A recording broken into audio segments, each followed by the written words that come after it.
আসসালামু আলাইকুম দর্শক, আমি এখন যেখানে দাঁড়িয়ে আছি এটাকে আমরা কৃষির ভাষায় বলে থাকি সর্জন। অর্থাৎ নিচু ও জলাবদ্ধ জমিকে সারা বছর চাষের আওতায় আনয়নের জন্য আমরা এই পদ্ধতিটা গ্রহণ করে থাকি। এই পদ্ধতিতে একাধারে একাধারে আপনার মাছ এবং সবজি ও সাথে সাথে আপনি ফলের চারা রোপণ করতে পারেন। এখানে আমরা দাঁড়িয়ে আছি আমার কৃষক শাহজাহান ভাই।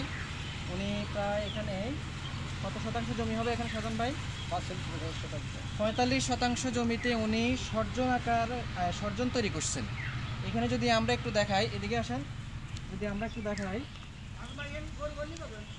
যে এখানে দেখেন, এখানে উনি নালা তৈরি করছেন, পাশাপাশি বেড তৈরি করছেন।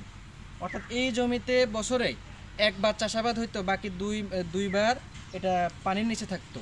এই সব জমিগুলোকে আমরা যখন চাষাবাদের আওতায় নিয়ে আসি তখন সেক্ষেত্রে আমরা এই সর্জন পদ্ধতিটা ব্যবহার করি। আপনি দেখেন এখানে একাধারে ব্যাডের সাইজ যেহেতু অনেক অনেক বড় হয়েছে, এখানে আমরা মাঝখানে কি করব, শাক সবজি লাগাবো মাঝখানে।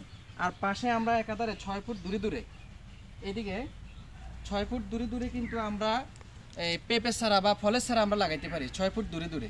মাঝখানে যে জায়গাটা থাকবে সেখানে আমরা মাদা করে লতা জাতীয় সবজি লাগাইতে পারি। ঠিক আছে, তারপরে আপনি একাধারে বেগুন বেগুন বলেন, টমেটো বলেন, আপনারা সব কিছু করতে পারবেন। এরপরে ফলের চারার পাশাপাশি এখানে আমরা মাছের চাষ করতে পারবো বর্ষাকালে, এবং সারা বছর মাছের চাষ করতে পারবো এই জায়গায়।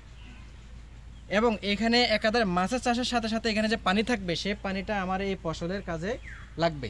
কি ঠিক আছে শাহজাহান ভাই? ফসলের কাজে লাগবে। তো এখন আপনি কি কি লাগাইছেন যদি একটু দর্শকদেরকে বলেন।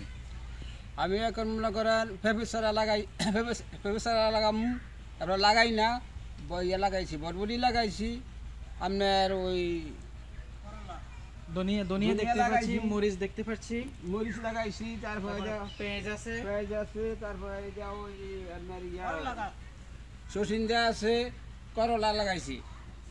আচ্ছা ঠিক আছে। এরপরে আরেকটা কাজ বাকি আছে।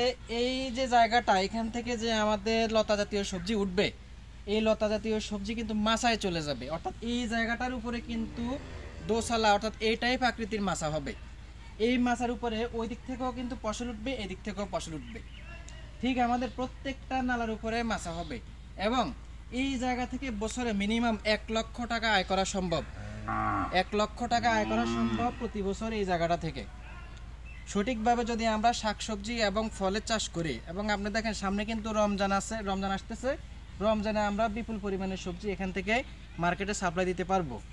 তো শাহজাহান ভাই, আপনাকে অসংখ্য ধন্যবাদ। খুব সুন্দর একটা প্রকল্প হাতে নিছেন। আশা করি আপনার দ্বারা এটা সম্ভব। আপনাকে আমি খুব ভালো করে চিনি। সবাই ওনার জন্য দোয়া করবেন। উনি যদিও বয়স হয়েছে কিন্তু যথেষ্ট আগ্রহ আছে ওনার কৃষিতে।